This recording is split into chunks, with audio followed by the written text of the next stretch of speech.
should be live already, but on the dot.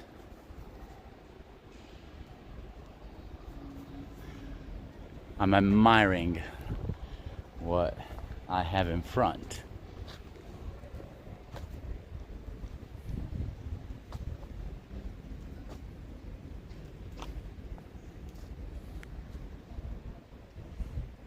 I'll be waiting for you to let me know.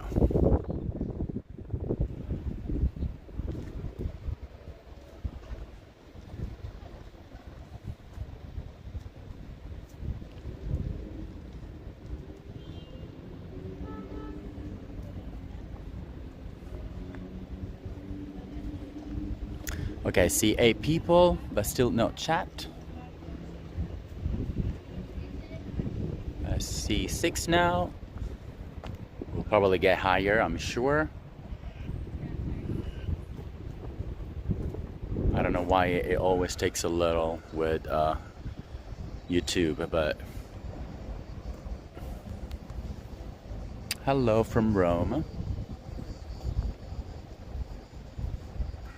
Okay, Zina say hi. So I officially start the tour. Hello, Anne. Okay, I don't know who in the past days. Can you hear me well? Because there's a little windy. It's hot, but it's a little windy. I just encountered some people that were here by chance, and they were asking, "What is this?" I'm like, "Cathedral of Rome." Oh, really? Yes, really. You should go in. Anyways, hello everybody. So we officially start this tour, which is the first of a series of 4 tours. Why 4? Because the major papal basilicas in Rome are 4, and I decided to start from the most important one, which is the Cathedral of Rome, St. John and Lateran, which is the one we're gonna see today. You're very lucky because not always we have been able to show the inside, but today we will. And trust me, I've seen many churches in my life, and of course the Vatican is beautiful, but this one has something different from the others. There's a reason why it's the cathedral, right? Don't mind my hair, because it's like probably it's better this way. Oh, but no, then I spoiler the church. Anyways, then we're gonna go to the Vatican inside. We've done that on Ego as well. So this one and Vatican have been done on Ego, but on this particular tour, I'm gonna show you things that we haven't seen before. So at least 1, if not 2, if not 3. We'll see how it goes. We shouldn't have problems in terms of warmth, because it's true that it's hot, but it's windy and overcast. So should be fine with the with the warm up of the phone, with the warming up. And then we're gonna go for the very first time. This is the first time for Ego and no Ego. When I say Ego, by the way, I'm talking about the platform that was doing tours before. Maybe some of you were not in that one, so may not know, and now with all transferred to YouTube or Zoom. Then we're gonna go to St. Mary Major, the 3rd of the major papal basilicas, and then to the Pope's favorite, St. Paul outside the walls. We've never shown that one, probably because it's far away. It's not in downtown. If you come to Rome, most tourists miss it, but it's amazing. Now, well, thank you, Rady, to Anne for your support right on the trust. Thank you. Well, talking about that, this is a free tour, of course, as always, but you're more than welcome to support it. As always, as I always said, especially in the last tours, this might be the last month, because of the lack of support that I had like in the past weeks. But the last tour has gone very well. So I mean, if I notice that they're very well supported, I will continue. So it all depends on you. I'm not forcing people, because of course I understand that no everyone can support. But as we always say, even with Miki, even a small amount is appreciated. Even in €1 or €2, there's a big wasp here. You hear wind, but then we'll go inside, so we'll be fine. We'll stay outside for a while though, and so even a small amount, even €1 or €2, it makes the difference. Because if we imagine, if we all of you, give €1 or €2, then it's already a difference, and it's already support that will allow me to keep going. So if you can't support at all, which is totally understandable as well, you can still support by spreading the word with your family and friends. So don't forget to do that. Don't forget to subscribe to YouTube, to our channel. We need more followers, more supporters. And I say we, but talking about cooking tours, I don't know. Hello, Diana. I don't know if we'll continue with the cooking tours. So that's something that probably maybe once a month, I don't know. We're still discussing about that. For now, you have a tour every Sunday. And talking about Sunday, next one is we're gonna go just to see the Pyramid of Rome, the non-Catholic cemetery, and the St. Paul's Gate, one of the most important, I would say, of the Aurelian Walls Gate. It's a little dirty. Anyways, thank you, Anne. Yeah, today's full of infos, by the way, and from the last time we have been here, a little bit has changed, but I will tell you once we start a tour, which will be in a few seconds. So about cooking tours, I will let you know, and then next Sunday we have this Pyramid non-Catholic cemetery, and then in 2 weeks we're gonna see sorry, my bad, erase what I just said, next week we're gonna see the known cemetery, Pyramid, non-Catholic, non-cemetery, what am I talking about? Non-Catholic cemetery and the Pyramid. It's gonna be next week, but not on a Sunday. I'm sorry, I got mixed because I thought this was the 1st of September. No, we're already on the 8th of September. So next Saturday. Why? Not because I have personal meetings or anything of that sort, but because Sunday the cemetery closes, and so I was forced to do it on Saturday, and it won't be at 5 p.m. but it will be at 4 p.m. so 1 hour earlier. Cool? Good. There are no other tours posts. Oh yeah, there are other tours posts. There's already post for the first week, for the first Sunday of October. There's the third and final part of the forums. We have seen the Roman Forum, the Imperial Forum, and the third and final will be the biggest one. Of course, I left it for the finale. It will be the Palatine Hill, so where everything, as I love to say, where everything was born. Rome was born there. So it's a big one. I'm still missing the 2 last Sundays of September, but I will probably we will do the Vatican for sure, and then we'll see what to add, because I know that we're doing a lot of series, but I don't want to do everything in order. I want to mix it up, because otherwise it's all churches, all villas, all not cool. So maybe we'll do the Vatican, but then we'll finally see the 4th part of the villas. You'll probably like this one, Villa Borghese. Of course, we're missing that one. I know that many of you want to see that one. Let me just say that probably Villa Borghese will be divided in 2 parts. Not probably, for sure, or even 3, because it's a huge one. But we'll see what I can do, or maybe I'll just do 2 parts but longer. This tour in particular probably will be longer than expected, so be ready to be with me for a while. I'll try to be, as always, I say, as fast as possible, but as always, there's so much to see. This is a small area full of things, So we're moving in a very small area, but it's so full of things that we necessarily need to talk about all of them. Okay, are you ready to start? I'm sure you are. I'm waiting for your okay and hearts, but I will start right away anyways. And so let me flip the camera. Let me just tell you that we are already inside the church. You see all this? You see Roma Giubileo 2025, Rome Jubilee 2025. Rome is full of this all around the cities. It's being restored all the time. And that's why I always suggest don't come the year before the Jubilee, because a lot of things are being restored. Next year will be the best one to come, because everything will work out, will work perfectly.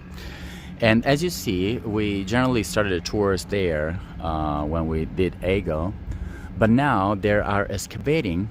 This was the square before, and they found important, of course, as always, you know, there's always something underneath Rome's, the capital. As always, there's something beneath, and they found, they still need to unveil exactly what, but they found, of course, important ruins, and so probably the shape of the square will change once they will decide how to edificate the whole square in front. Okay, so now we are already in front of St. John and Lateran. So this is the maximum I can go farther, because generally I would start from farther, but this time the square is not possible to be there, and so that's why I had to, but this is a beautiful view. Come on, look at this. This is the best I can give you. So, and as soon as possible, we'll try to enter also the church.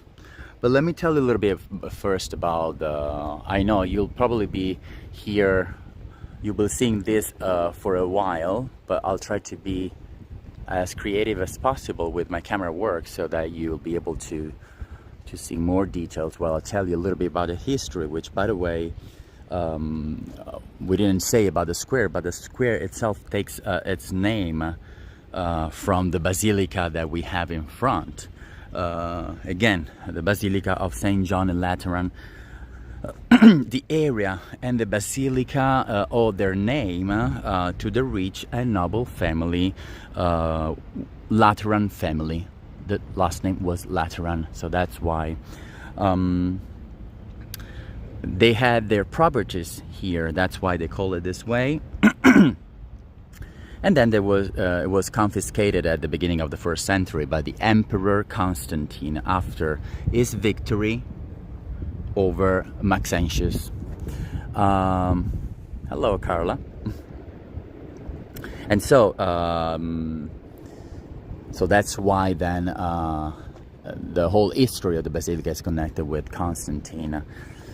The Christian tradition traces the victory back to a premonition. This is a very interesting curiosity, as Anne said before, because back to a premonition that led the emperor, again Constantine, to paint the Christian symbol of the cross on the shields of the soldiers, of his soldiers, before the battle. And following the victory, Constantine decided to recognize Christianity as the only religion, and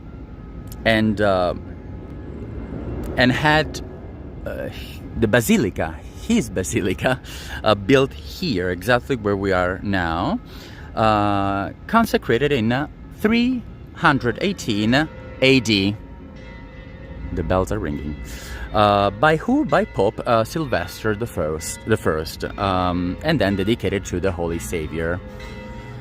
By the way, let's specify that Constantine was not the founder or refounder of the former Christian church. Very important. But he was only the founder of his own church, okay? Which he wanted to call Catholic. Not in the sense that not in the sense that the world has today, but because it was destined to become the only pagan church he wanted to be to exist. Now, the tradition of the Catholic Church, as I'm telling you more about it, I just want to give you some details so we don't just stay in one place. Something that probably we didn't do before, but I can show you these beautiful details that from far they look like small or not very detailed, but they are beautiful.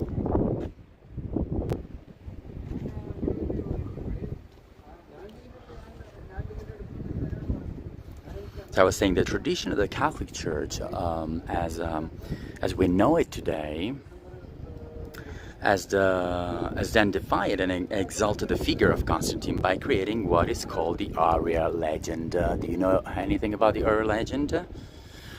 Well, according to this legend, Constantine, according to this legend, yes, he was stricken with leprosy, refused to sacrifice the children whose blood, as the doctor said, would cure him.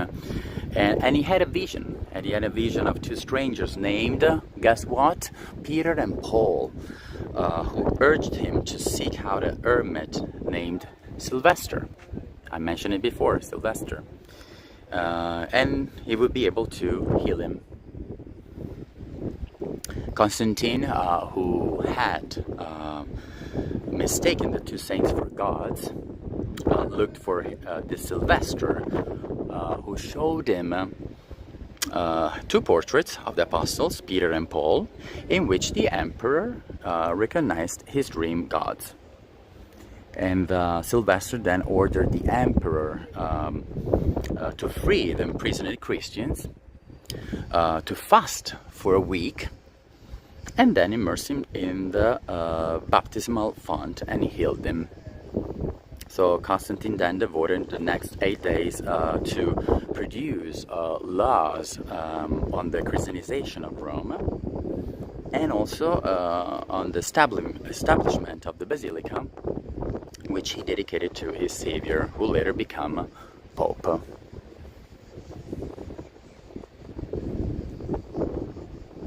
I hope it was clear enough. But this was very important curiosity to mention. Hopefully you enjoy also the camera work. By the way, this is why we also find a statue of Constantine under the portico. We'll see if we're able to see, because it's all under restoration. And so it's inside, of course. It's on this side. I can see it from here, but I don't know if I can reach that part, so we'll see. I'm sure, I hope so. And then also representation of the emperor's legendary baptism everywhere. Imagine even inside the Vatican rooms. So crazy. Let's go a little farther again. By the way, St. John and Lateran, as I mentioned probably on also Facebook, is the first of the 4 major papal basilicas and the oldest. Did you know this? The oldest and most important in the West. So even older than the Vatican.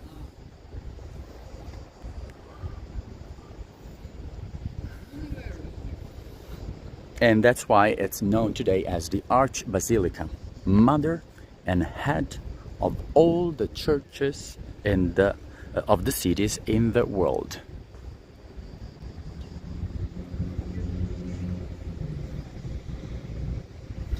Now let's talk a little bit about the facade before we get in, and then we get in and we'll continue to tell you a bit of the stuff. Of course I won't be loud because we are in a church. But on the facade between the 2 orders, there you go, and this is a better view. There's an inscription that recalls the Lateran Basilica as the mother and head of all the churches of Rome and the world, as I just said. While a second inscription, there you go, placed on the entablature recalls the works carried out by Clement the 12th. the frame surmounted by a banister. Thank you. Surmounted by a banister as 7-meter high statues of Christ. There you go. Saint John the Baptist, Saint John the Evangelist, and all the apostles. They're all there.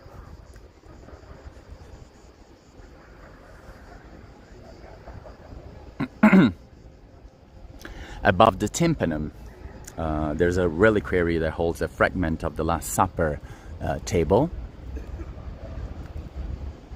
The facade consists of this large portico that we'll walk through, and under which we find the stories of the life of John the Baptist depicted in a high relief. The Holy Door, last one on the right, and normally closed, and which only reopens, as I probably said in all the last tours, during the Jubilee. We all know what's a Jubilee by now, right? I mean, if someone doesn't, I can say it again, but I'm sure you all know by now. So there's a door that reopens just during the Jubilee. I will show you. While at the end of the left side, the statue, as I said before, of the Emperor Constantine. So now we'll enter, so I probably can show you the statue of Constantine, which, by the way, dates back to the 4th century AD. And think about it, comes from the baths of Constantine.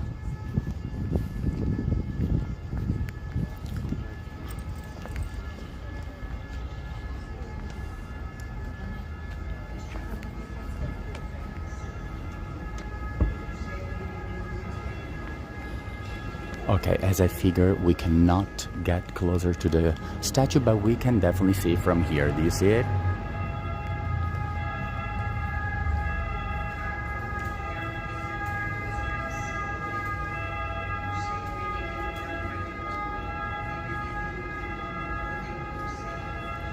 Oh my god, you have no idea, Carla. It will be a mess even to enter. Now I just enter super easy, but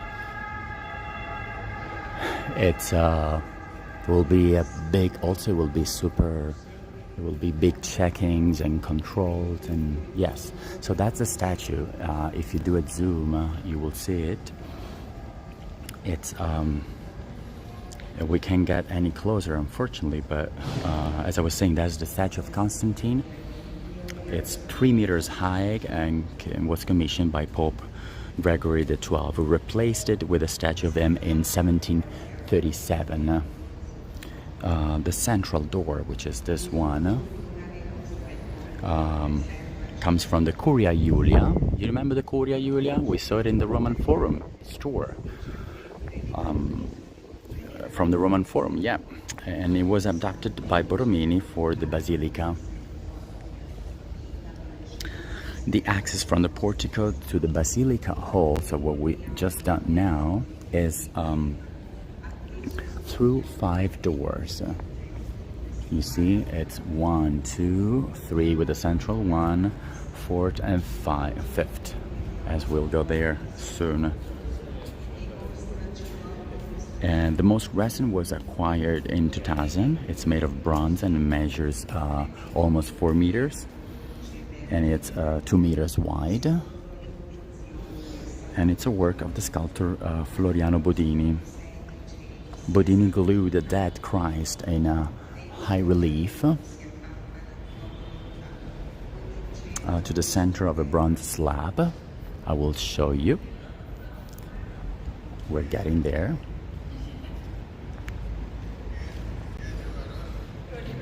So again, this is the dead Christ in a high relief at the center, all bronze. And it all leveled on a single straight line in the middle, with the Madonna and Child joined to it, while there's a Latin style blessing hand with 3 straight fingers and 2 bent ones. If you see, you can get even closer if you want.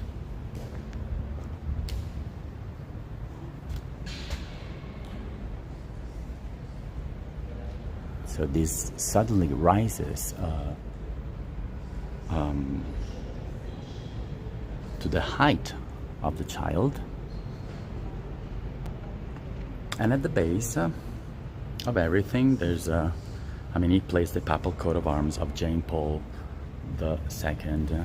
You see, this is the coat of arms, Jubileum, Jubilee 2000. You see, so this was 2000.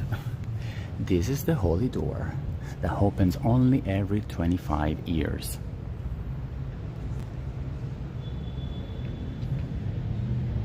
Interesting. Okay, are you ready to... By the way, it opened also 10 years ago because Pope can also decide to do a special jubilees every 15 years, as Pope Francis did in 2015. So it was open during that year. Now it will reopen next year after 10 years. Do you see the Constantine statue in the far distance?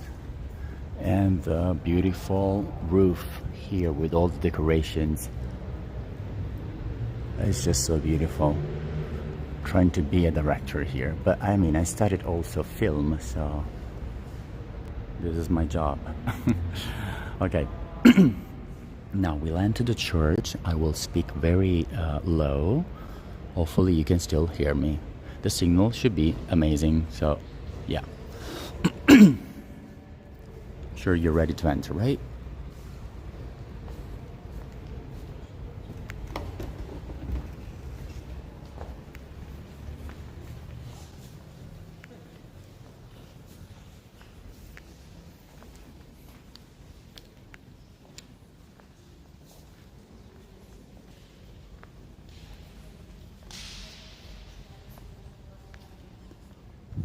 Now all the statues that you see here are all the apostles, and they're all placed alongside the central nave. And I think this is probably the biggest impact for me, because you have all these statues here. They're huge. I will show you one, Bartholomeus, just to give you an idea. It look like my hand reaches here, so look how big. I can even touch the statue.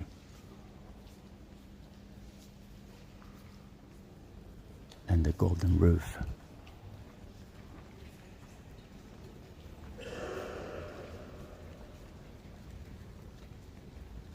Who hasn't seen this church before? Let me know in the chat.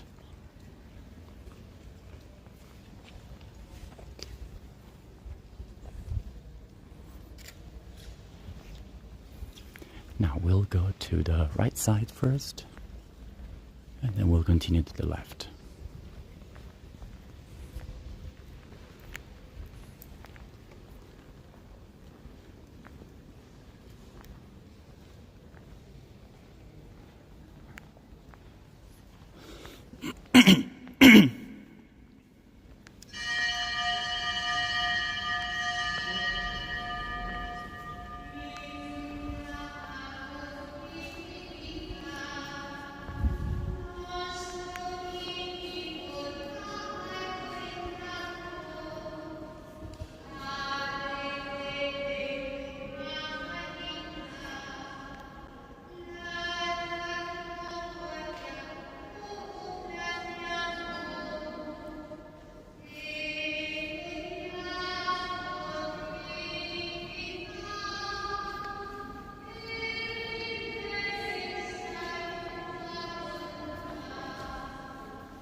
But I'm sure, Carla, you've seen it in Onego, right?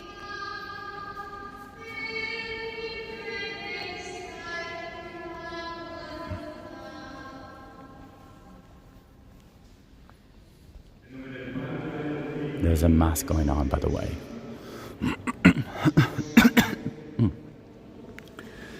My bad, I'm coughing.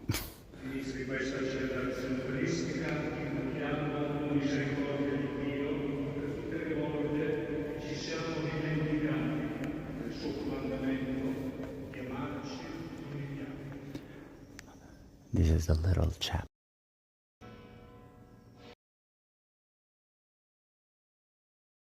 but at the beginning of the 5th century, during the Visigoths' sack on Alaric, the cathedral was sacked. And then in 455, the Vandals again plundered the church of all its treasures. And then again at the end of 900,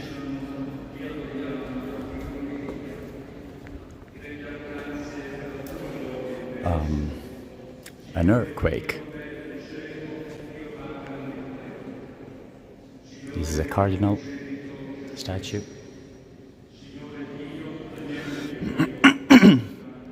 So again, an earthquake caused the roof over the nave to collapse completely. Of course, damaging also the church.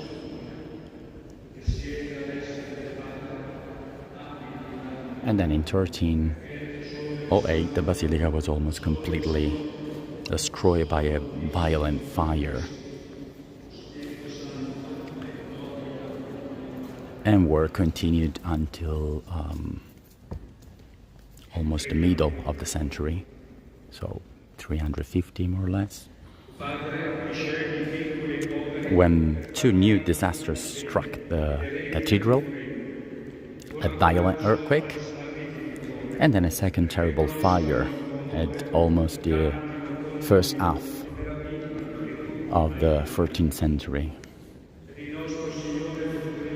And then again in 1413, the Hungarian troops damaged the basilica again. I mean, in short, just to give you an idea, a very turbulent history consisting of several reconstructions, extensions and modifications until the total rearrangement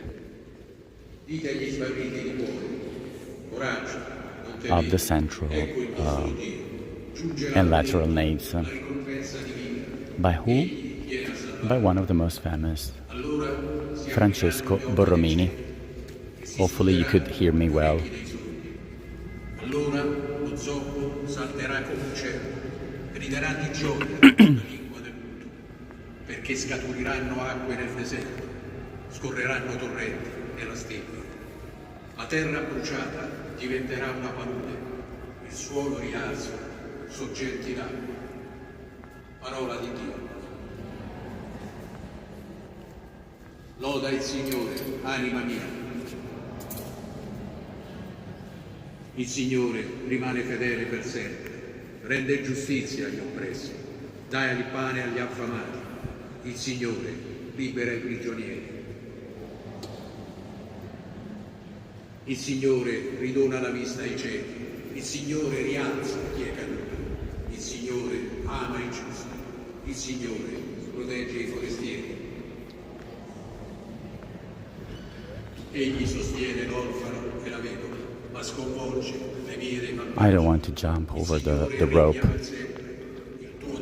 I don't think it's appropriate, as some people did, so I just did the whole tour. By the way, look at the floor.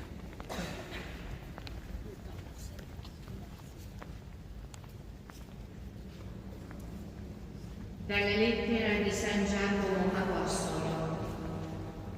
Fratelli miei, la vostra fede nel Signore nostro Gesù Cristo, Signore della gloria, sia immune da favoritismi personali.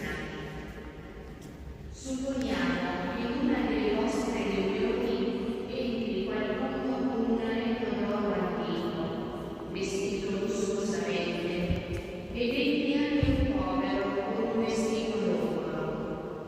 Se guardate colui che è vestito lussuosamente e vi dite: tu siediti qui comodamente, e al povero dite: tu mettiti là in piedi. Oppure: Yeah, Carl, I'm doing my best to do 3D. Oh, you mean the pavement? Yes. That's on purpose.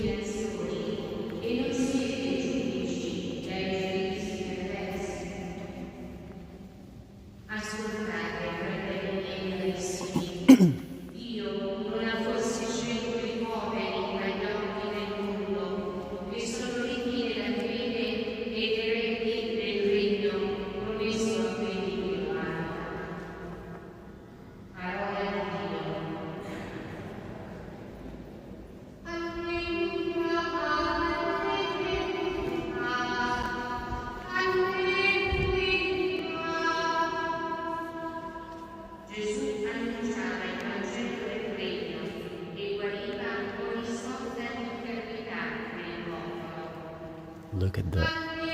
The dome here, it's just speechless.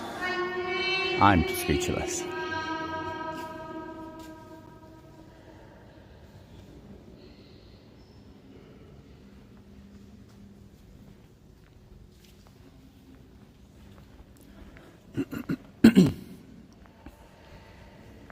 Signore sia con te. Dal Vangelo secondo Luca.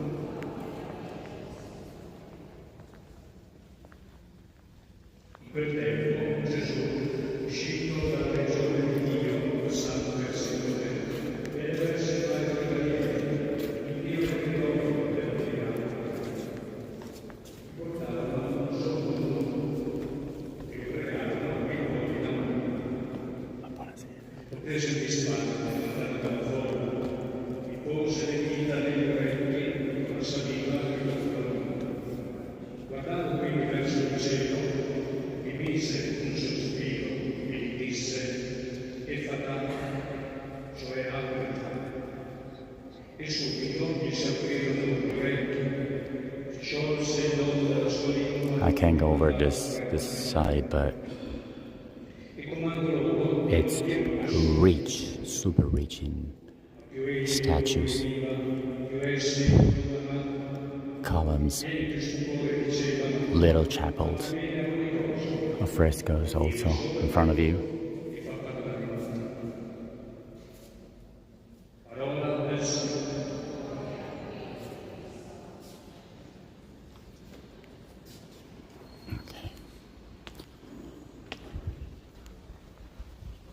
We should probably have Mickey sing.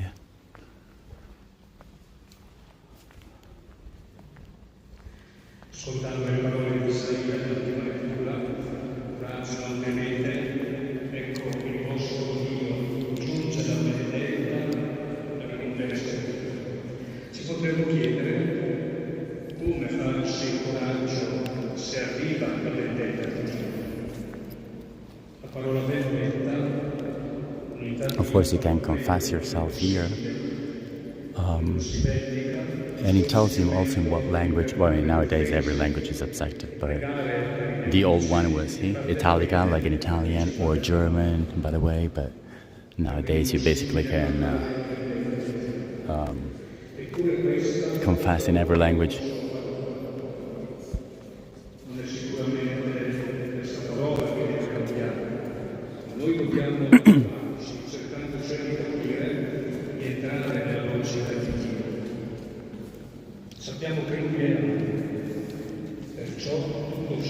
Yeah, I agree, Inge, with both things you just said.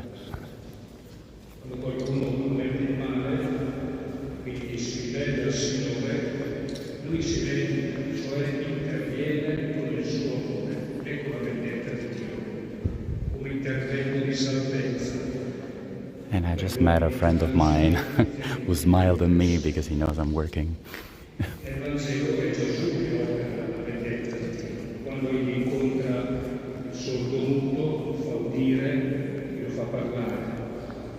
I'll give you a last view of the church before we leave.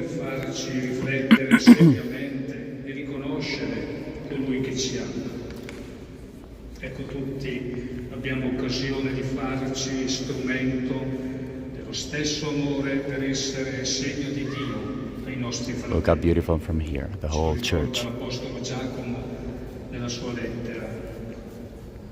Riusciamo a trattare tutti allo stesso modo? La mentalità del mondo non è capace. Again, a statue. Just to give you the one of San Thaddeus. Testimoniare il Vangelo.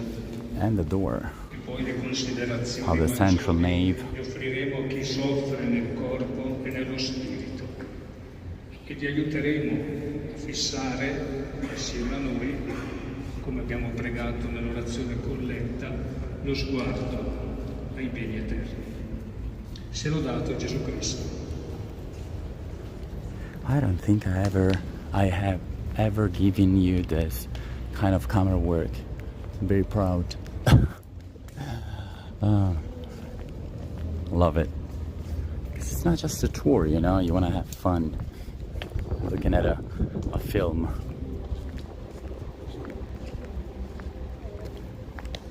Okay, why is it windy and overcast and I'm sweating? Tell me. Nice church. I would say even more than nice. How about that? Since it's the Cathedral of Rome. It's amazing. Beautiful. Now let's leave the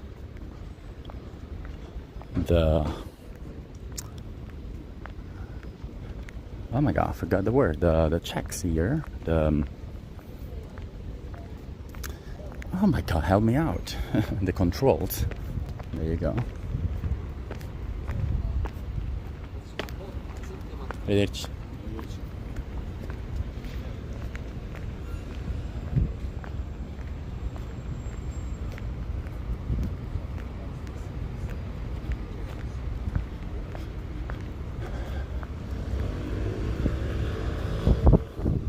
See, I saw a video and a reel on YouTube, on Instagram that showed a lot of the excavation ruins, but now that I'm here, I don't see much of that. Security, thank you, Joanna. I was going crazy finding that word. More than nice, yes. Thank you for the compliments. A last tour here. As I was mentioning before, then I stopped because, you know, I was in the church. I didn't feel like continuing, but so everything was reconstructed at the end by Francesco Borromini, super famous architect that you should know. When in 1650, and on the occasion of the 50th Jubilee, when they also completed the Basilicas facade and the insertion of the statues of the 12 apostles in the niches, as we saw it when we entered. You remember the big ones, built by Borromini himself, and inside the central nave during his restoration.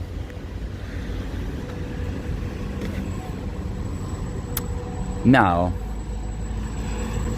let's go. What do we do first? This? Yes, let's do this. Okay.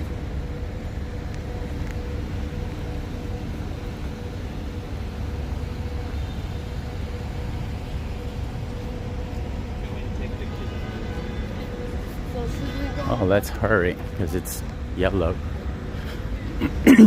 In front of the church we have the holy stairs, which I was very surprised, you know, that it's been a few weeks that no photos and no videos are allowed. So we could shoot on Ego, but we couldn't. We can now, unfortunately.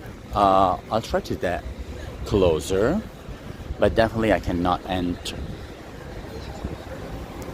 Actually, we have the holy stairs right in front of us. As soon as these two guys leave, then I will show you. But definitely, see, they're taking the picture from outside because you can take them inside. So I will show you right away.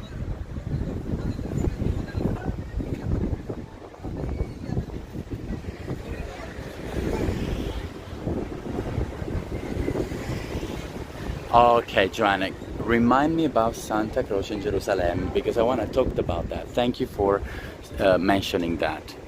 Definitely something that I want to tell you more. Now I want to show you really quick the stairs. I will be super quick. I will let these people enter.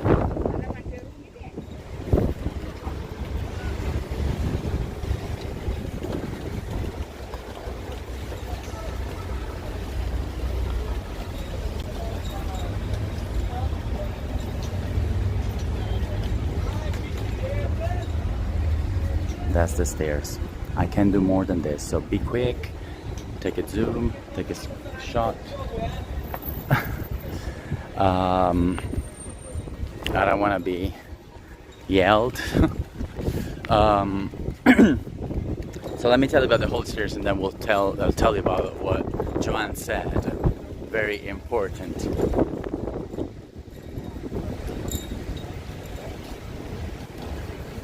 Okay, this is what it looks up from outside though.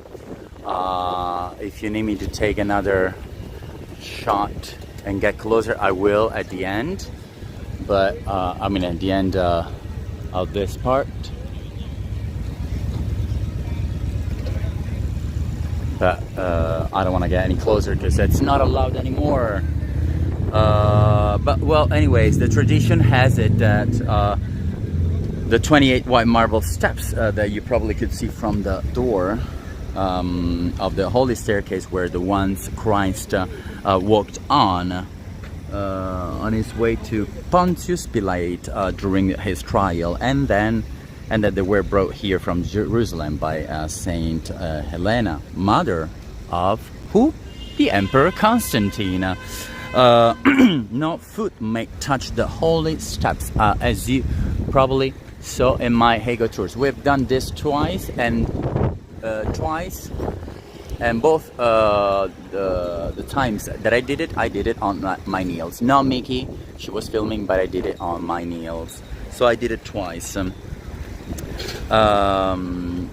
They were all covered with walnut boards in 1723, so not like today. The faithful can only climb them on their knees, as I did, and penance that is done especially on Good Friday.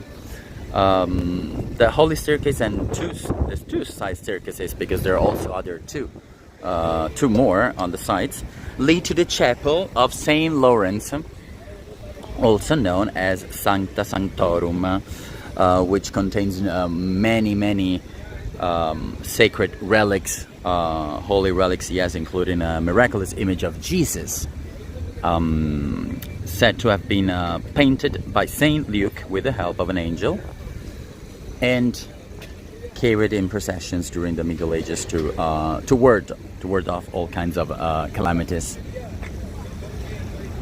There you go, right in front of the church. You see, I am filming both right now. Now I want to leave another. This time we started with the big spots. I must tell you, of course, this Basilica is the biggest of this tour, but there's a reason why. Otherwise, I always leave the beauty at the end. There's a reason why, because then it closes, and when we are outside, we can stay as long as we want, right?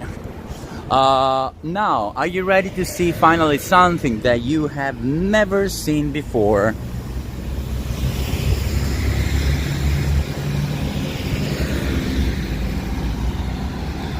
Because it was always under restoration. And I'm talking about the triclinium, which is what remains of the Patriarchate, and it's on the other side of the square.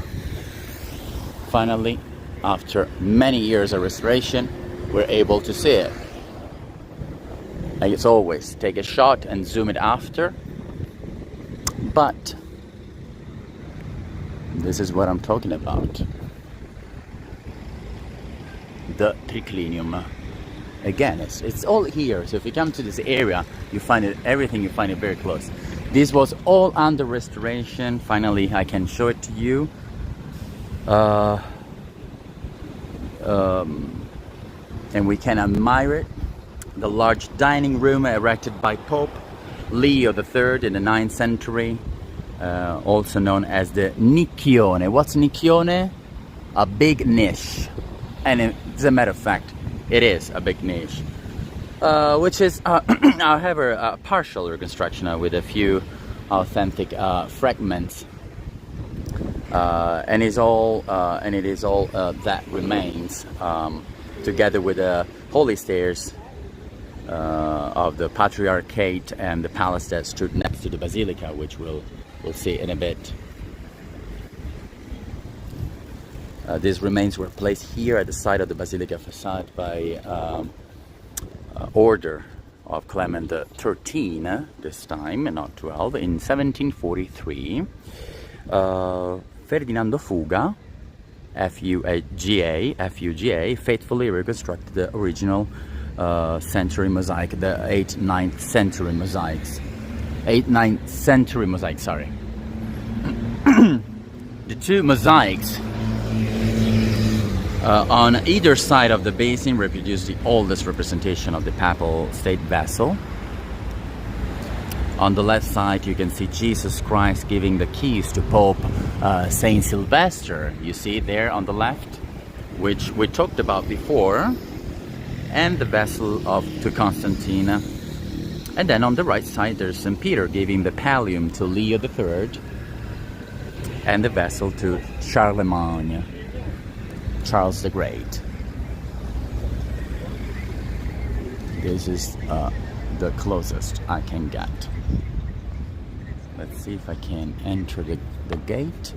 Yes, I can. Oh, there you go. Look how beautiful. This is the closest, by the way. So take a shot now. This is the triclinium.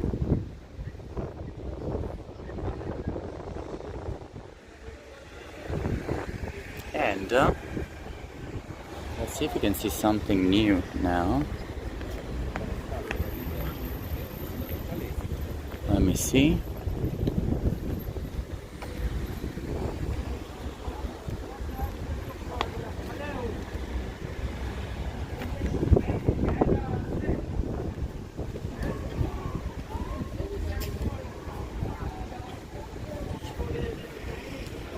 This is a theater. There's a beautiful garden as well, Theater Basilica, so of course called Basilica Theater. This is a beautiful entrance, by the way.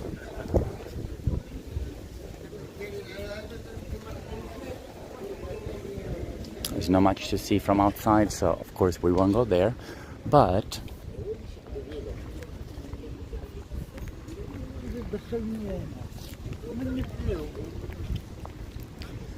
something that I wanna... Are you there? The last thing I see is a wow from Carla. By the way, and I'm gonna show you even now a second new hospital. We've never seen it before, but since we are very close, I'll give you the chance. Or, you know what I can do? You know what I can do? I can be mean, and I can leave you in suspense, and maybe I can show it. Maybe I can show it next time. Yes. You're gonna kill me. Maybe I can show you next time when we do what Joanne said, the Saint Cross in Jerusalem. Yeah, I will do that. I will do that.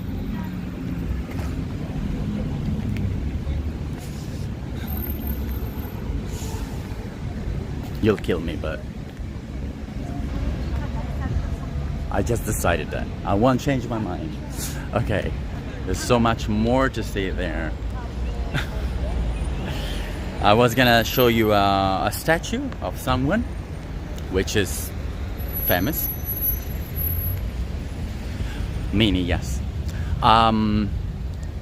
There's part of the walls of Rome, and also the Radiant walls, and also an old amphitheater and Saint Cross in Jerusalem.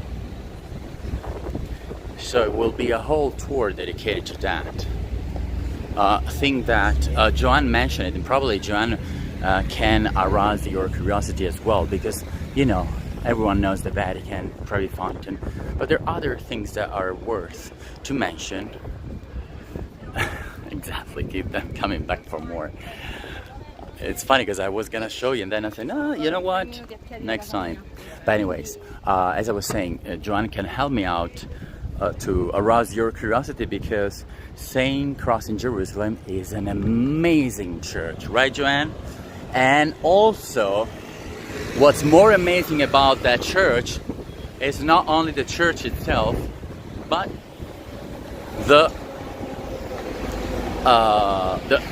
history behind. History and stories. There's a story connected to a girl. It's a very interesting one, which my mother always tells me. I need to scratch my back. That's windy, wow. My mother always told me about that. But we're not done, of course. There's much more to see. We saw the cathedral outside and inside. Part of the holy stairs, the triclinium. We were about to see something, but I'm gonna leave it for when we do the Saint Cross in Jerusalem tour. So make sure when I write down that name, we will see what we missed this time. And now we're going to the back of the church, the Arch-Basilica of St. John in Lateran, to show you a few more things.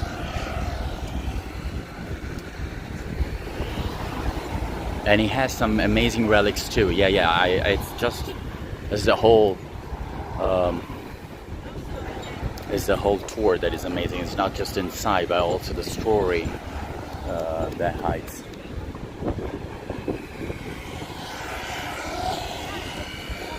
We're waiting to cross, so well, you're seeing my face, so probably it's better that you see what I'm doing. I'm just waiting for the light to get green. There you go. We've seen the church, so now we're going to the back.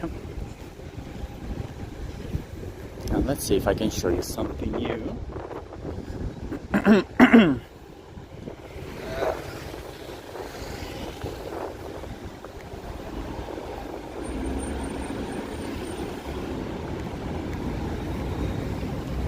And I will end the tour by telling you a very curious tradition.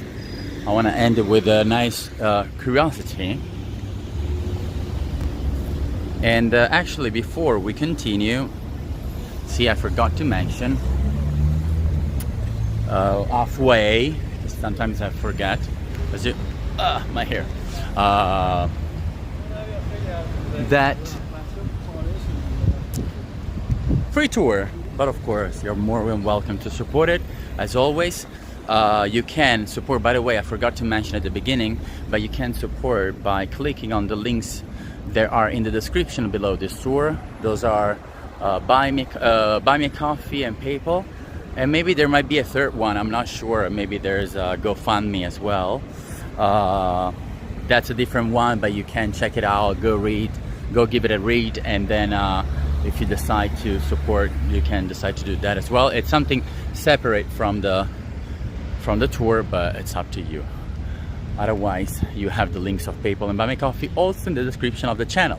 If you have any problem with that, you can just message me on Messenger, and then I will help you out with the links. Cool.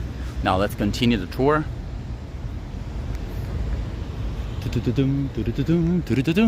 This square is called Pope John Paul II Square, by the way, just renamed. Look how beautiful, even the back. It's not just the front. And by the way, we're in front of the Lateran Palace here. There's one, which is also the one that it's next to the church. You probably saw it before. So it goes all around. It's right next to the church, and it leans against the right side of the Basilica, and again, it's the Lateran Palace. It's 6 p.m. and I should get my pill, but I won't. I will wait for the tour to end. It was built, the bells, 6 p.m. okay. Thank you.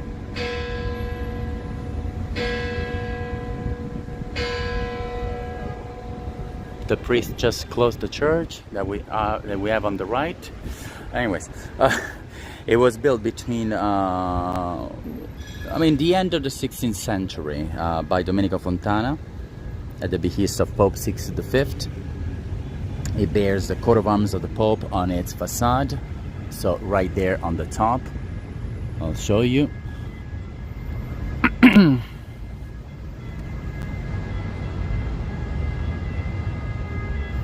Oh, it was not a priest, it was a woman that closed the church. Oh, interesting.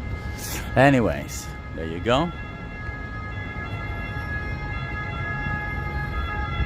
Oh, by the way, if you tipped on Buy Me Coffee, I forgot, I may not get the notification, so I may not thank you live, but in any case, I will thank you later, so don't worry, okay? I always thank everybody for the support. Some more noise from the ambulance, but we'll keep going, okay? So, you see the coat of arms again of the Pope right there on the top. It's a beautiful palace. And in 1929, so of course we're talking about less than 100 years ago, the palace hosts the famous Lateran Pacts. You remember that? We named it during our Vatican tours, and we'll rename it. We'll probably mention them again when we'll go to the Vatican again in a few weeks, or probably even next week. No, next week we have the pyramid. Damn, I keep forgetting that. And the pacts were between the Holy See and the Italian state in the room that has since been called the Sala della Conciliazione, Conciliation Room. This palace stands in the place of an ancient patriarchal palace, of the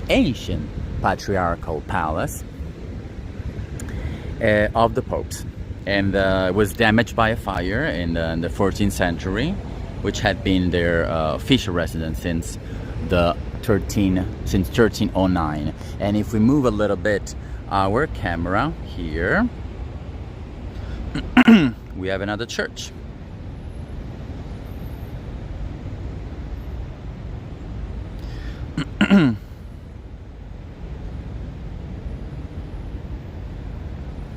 Which is still part of the same complex.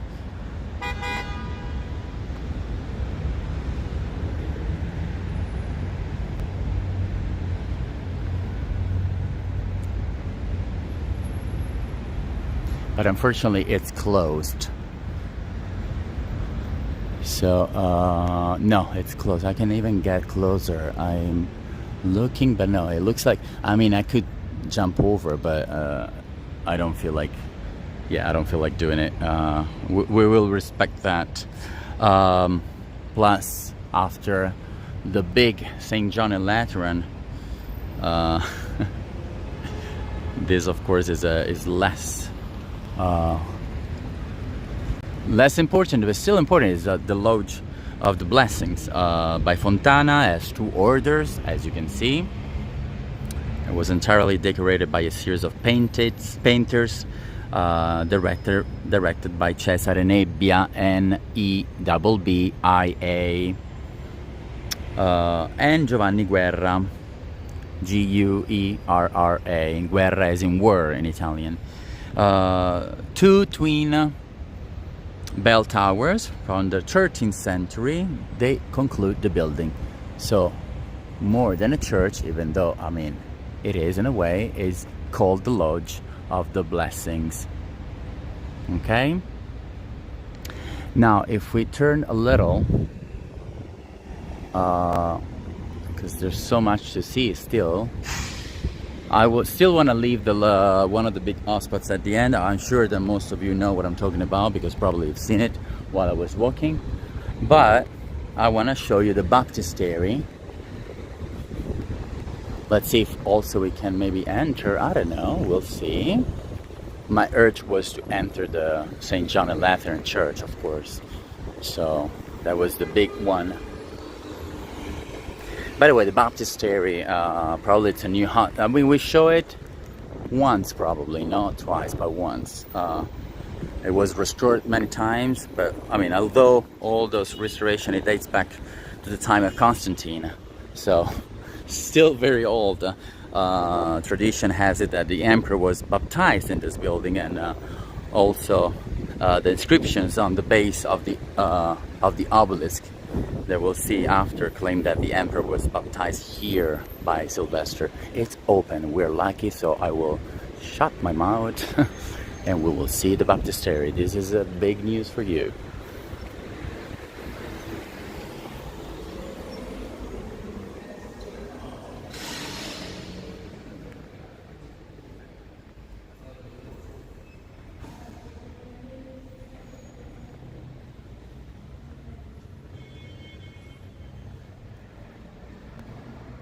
I don't think we haven't shown it before. I'm not sure. Maybe Carla even remembered that. I don't know.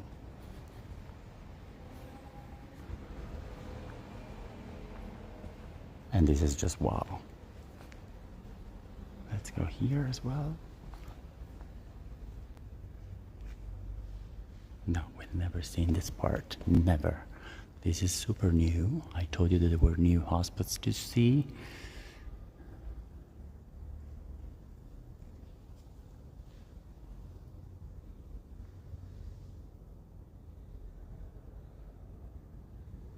It is stunning. Yes.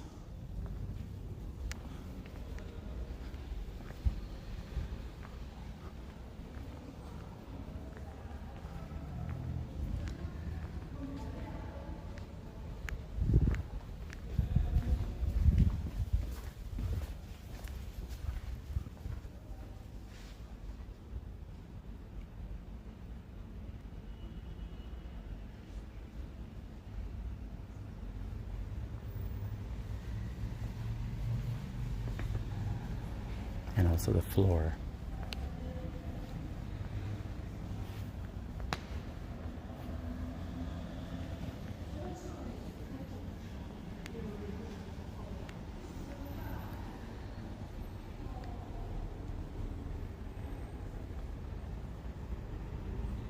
Rome is just full of things to see.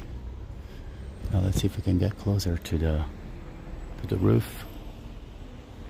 How beautiful.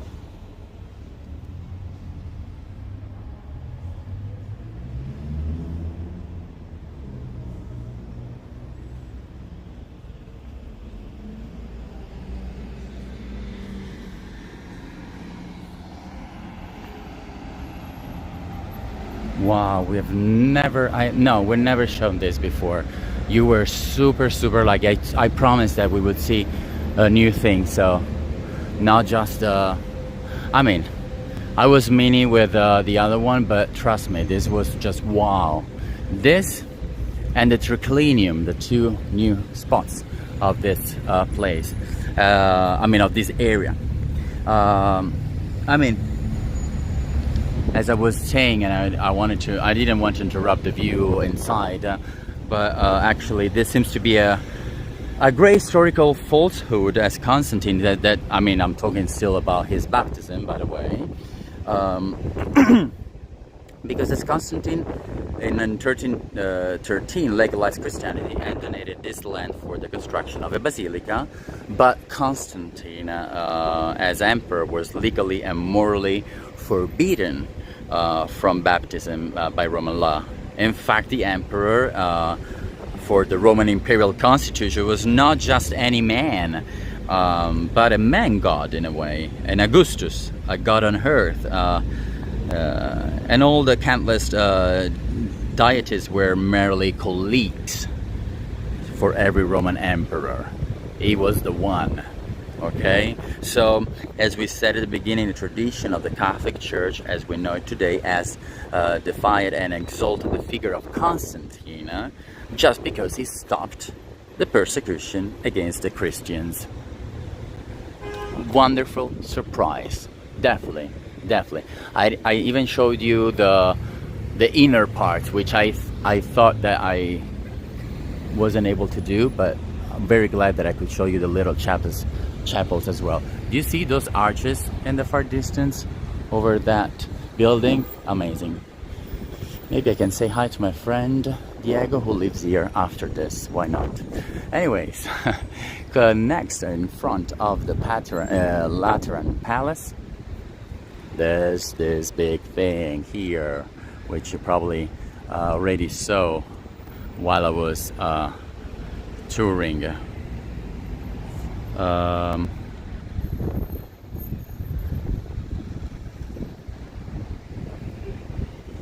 And the obelisk. So the appearance of Piazza San Giovanni, St. John Square, in St. John in Lateran Square was ennobled, embellished by the erection of, there you go, much better, of the Egyptian obelisk, by the way, the tallest in Rome, but also, I'm sure that most of you already know because we said it many times, the largest still standing Egyptian obelisk in the whole world. Okay? Made of oriental red granite from the 1500 before Christ. So we're talking about a long time ago. 32 meters high, weighing 522 tons. Quarried in the granite quarries near Aswan, Egypt. It was transported from Thebes to Rome in 357 by Emperor Constantius II, son of Constantine, and placed the Circus Maximus where it was presumably pulled down in 549 by the gods. It was found broken into three pieces in 1587, so at the end of the 16th century, together with the Flaminian obelisk, and was erected again in 1588 by the architect Domenico Fontana, which of course we mentioned many times, and the behest of Pope Sixtus V. Again, I want to show you the base as well because now it's being restored. Carla, you're asking about the obelisk. Okay, I'll answer in a second. I just want to show you the base as well.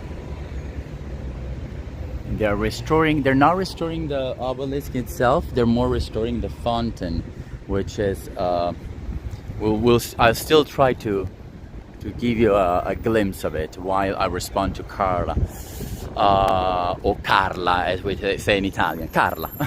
Look at the sky, by the way, super overcast with the sun super covered. Okay, of course there's the hospital, St. John Hospital, which I went for my respiratory problems, by the way. I just remembered that bad day.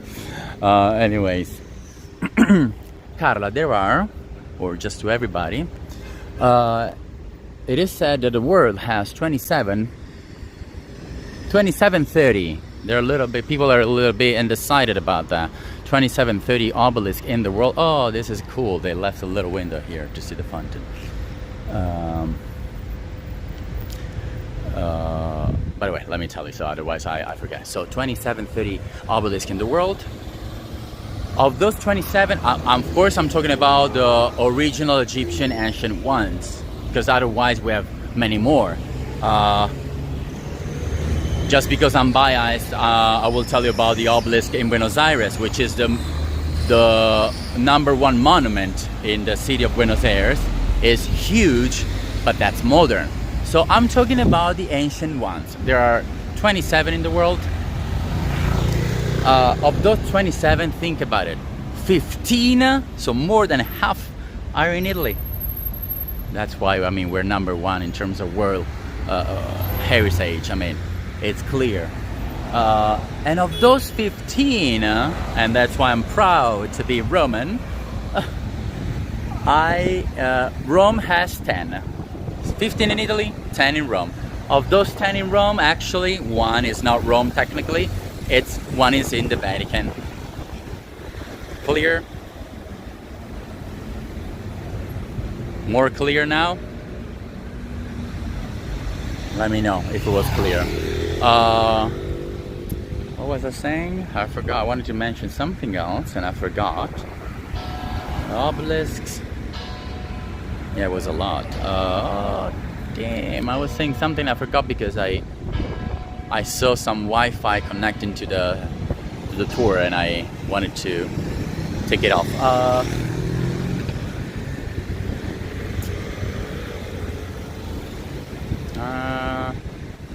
I forgot. I'm sorry, I forgot. Well, anyways, I'll show you the fountain again, which is here. And I'm glad they left a little window here. I'm in the middle of the street, by the way. Hopefully nobody will hit me. Let me enter so you can actually see. I'm glad you can see it. So this I don't know why she was laughing. Oh well, probably drunk. Sorry. She just wanted to disturb.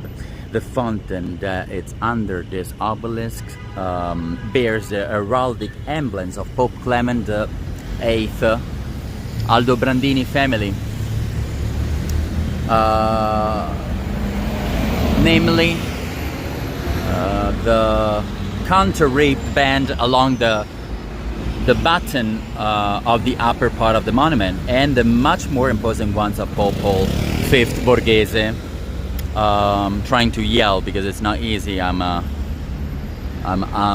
behind a gate. The work was completed during the pontificate of Paul V Borghese. The eagle and the two dragons which frame the sign containing the papal tiara and keys, and a shell and two dolphins with their tails crossed in the middle throw water into the marble basin.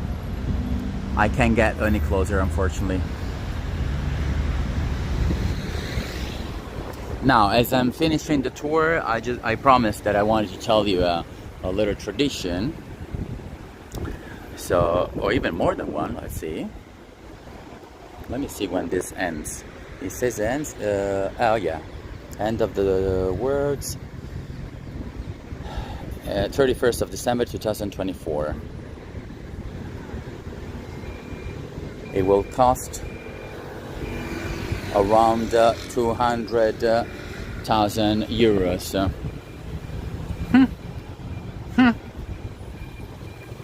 A lot. Anyways, St. John's Night. Talking about that tradition, St. John's Night on the 23rd of June is the famous Witches' Night.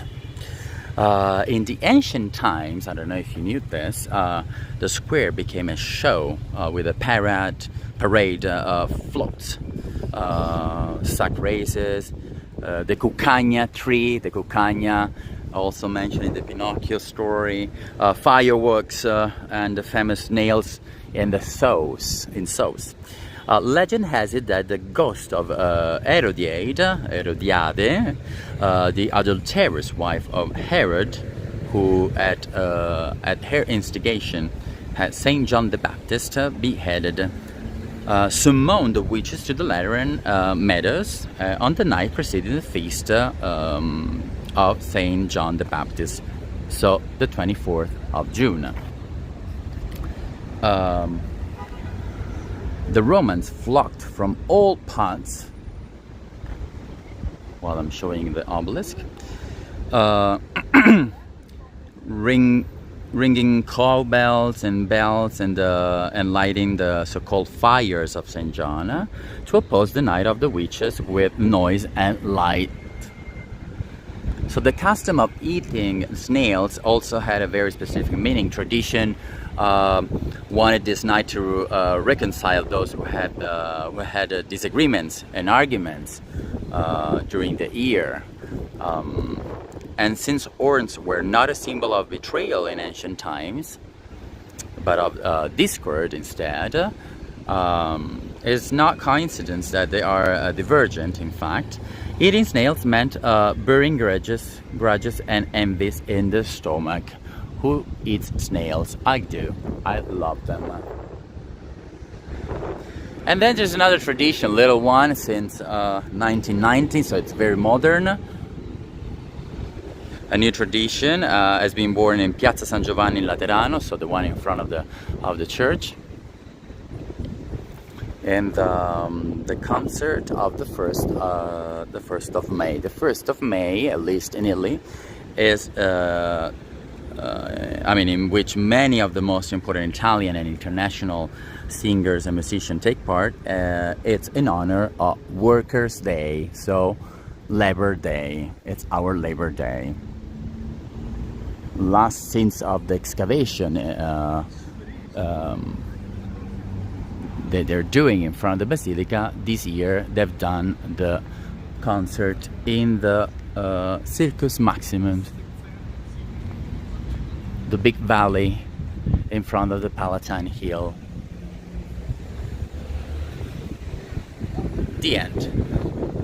Anyways, hopefully you enjoyed the tour. We saw so many beautiful things, the church inside, the church outside, the Lodge of the Blessings here, the Lateran Palace, the obelisk, the baptistry inside as well, which was a big surprise, the holy stairs from outside, the triclinium. So many things to see in this area, so if you come here. And there's much more. There's what Joan said, there's the statue, the walls, the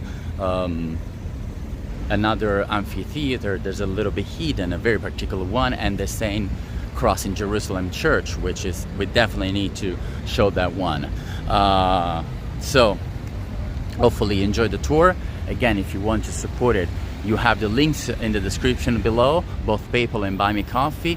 You have also them in the links in the description of the channel.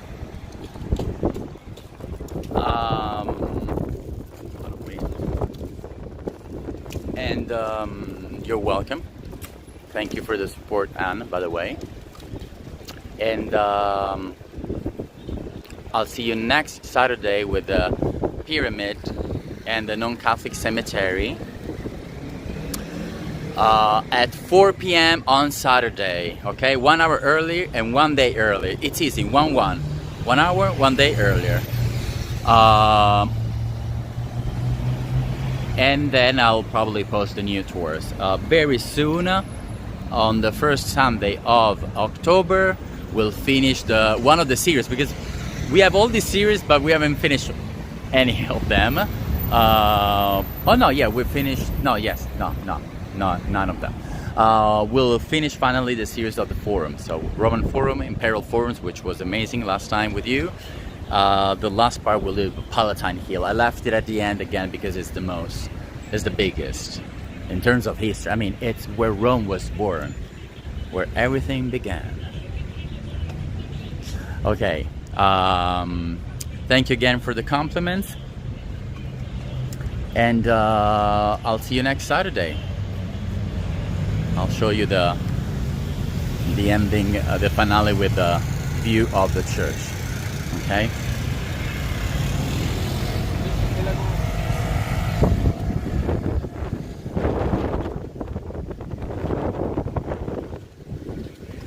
Na na na na na na na. Na na na na na na.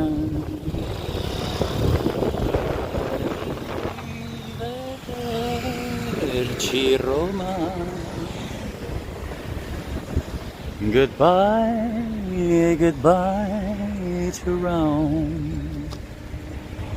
Sing the wedding bells for my returning.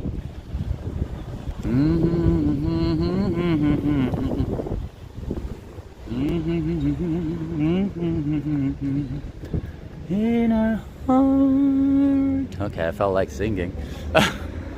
Arrivederci Roma. Bye bye everybody.